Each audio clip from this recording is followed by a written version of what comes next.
I want to pull on this thread that we were talking about earlier because I was kind of comparing the Niners to the cast of Friends. I feel Okay. like it is a TV show that has multiple stars, and all of them are integral to the success of the show. It's not a show where it's one superstar who is carrying the shoulder of the load. And I think we're seeing some of the same problems that Friends had. That further down the road, when the show was really successful, and one cast member would find out how much the other member was making. And then Right. there would be, some problems brewing. And I think we're starting to see that with the 49ers, with Brandon Ayuk, with Trent Williams.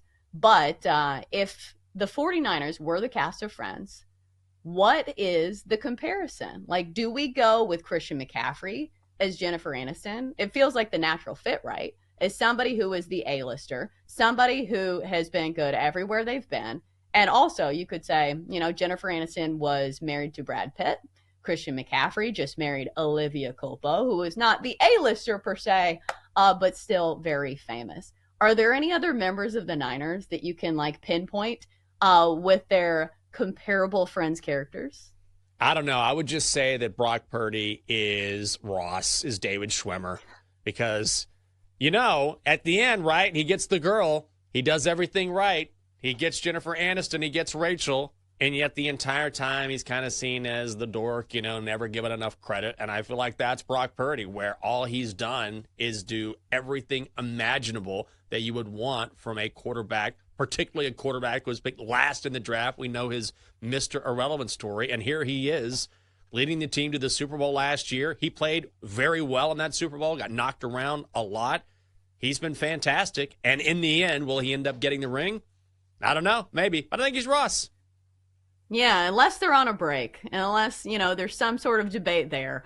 I was going back and forth on this because I thought maybe he would be Joey, somebody who doesn't play as big of a role, but like he's still funny. He provides comedic relief. But I do think the Ross comparison is a good one. Simply because Brock Purdy is still, the heartbeat of the offense. He's still the one throwing the ball to all these superstars. And I feel like Ross is more of a main character than Joey is. The other one I thought of was George Kittle has to be Phoebe in this situation, right? The long blonde hair, the Yeah. kind of quirky attitude. And maybe people would say he's not on the same level as, like, Monica and Ross and I keep forgetting Jennifer. Rachel. It's been a while. But he has to be Phoebe, right? I would say so just because of the blonde hair alone. I don't think I would say, yeah. I mean, of those three girls, Phoebe was the toughest, right? She was the most rough and tumble. And that's kind of, I mean, not in a bad way, but if you imagined those ladies, I mean, it's been a long time since I've watched Friends, but if you imagine them going at Yeah. it, I'd take Phoebe in a street fight just like I'd take George Kittle. Sure. Ooh, he's a good blocker too. I think finally, and then we'll move on. I'm gonna go Monica, which is Courtney Cox. I'm gonna give that role to Trent Williams because he is the glue that holds this show and this offense together. Monica is the only person I feel like in this friend group that feels like an adult. She is organized, she is clean, and she has her head on straight, and she's making adult decisions, which should not be could not be said for some of the other cast members. So Trent Williams, I'm giving you the Monica role. All right, so Jenks, I know you're not a huge fan of Friends, so we will move on. Let's go to our Niners season preview and see if we can find some bets on a team that we know is very, very good. So last year, the Niners lost in the Super Bowl in overtime to Kansas City and finished the regular season at 12-5. So they look to be good again, but it's also built into the price. To win the NFC West, they're minus 200. They are your favorites. And the win total, if you want palatable juice, is set at 11.5. If you like the over, it's plus 125. So, Jenks, let's start with our overall view of the Niners. Do we think they're going to be as good as they were last season? They can be, certainly. And I think if you look at the NFC, which compared to the AFC, I think the NFC is maybe the slightly weaker conference, but I think they can. It's just difficult to do. That's the thing. When you look at them on paper, of course, you say they return all 11 starters on offense. They have one of the best defenses in the National Football League, even though they fired Steve Wilkes and promoted Nick Sorensen. But I said this stat earlier, and I think it bears repeating, which is of the first 56 teams to have lost a Super Bowl, only 3 have returned to win it the next season. So it just speaks to the fact that no matter how good you are, it's so difficult to make it back to the Super Bowl. That's what makes what the Chiefs are doing so remarkable. Whenever you see a team go back to back or try to make it a three-peat, which has never been done, because so many things can go wrong along the way. It can take a fluke, it can take bad luck, it can take an injury, it can take a turnover.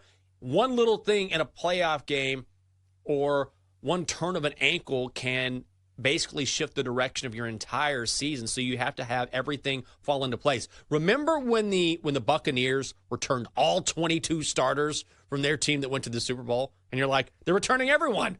They're going to win it. Well, they didn't, because it's just really difficult to do. So yes, on paper, they have the talent to do it. They will be motivated. I think injuries are the real question mark here, particularly when it comes to Christian McCaffrey. We're seeing this a lot when it comes to fantasy drafts because he was finally healthy last year. And we keep hearing, be really careful. Yeah, he had a good injury-free 2023, but over the course of his NFL career, he's always been banged up. And if a guy like that goes down, who is the heart and soul of your offense, it will absolutely affect how the Niners play this season. And also, they've got guys who aren't happy right now. Brandon Ayuk, Trent Williams. I think eventually they'll work those things out. There's not a lot of reasons not to like the Niners. It's just that the path to the Super Bowl, no matter how good you are, is really tough. Yeah, the Niners were almost eliminated multiple times in the postseason last year, despite being the most dominant regular season team.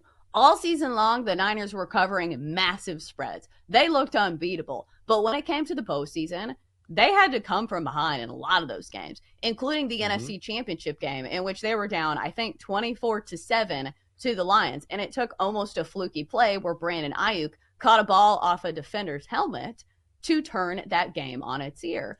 And then you look at the games where we got a little glimpse of this. When the Niners aren't fully healthy and one of their superstars go down, they are certainly beatable. The games in which they didn't have Trent Williams, they went 0-2. And you can expand it further to the games which he wasn't 100% healthy. Brock Purdy looked like a different quarterback.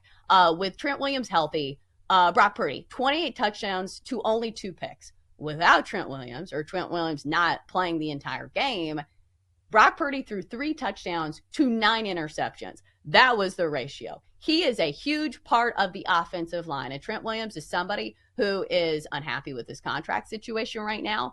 And even if he starts the season playing, when you miss time in training camp, sometimes it can cause injuries because you're not officially in game shape and you've missed some of the conditioning that you need to be good to go in the NFL season. So I do think there are plenty of sabotage factors lurking for, the Niners this season, especially injuries. But as far as bets go, Jenks, I think I'm staying away from this team completely just because I think all of the numbers are either priced correctly or you're just paying a premium on them. Is there anything that catches your eye, though, here? Whether it's a win total, whether it's them to win the NFC West, is there anything you like? Yeah, I think I'm going to go over 11.5 sacks for Nick Bosa.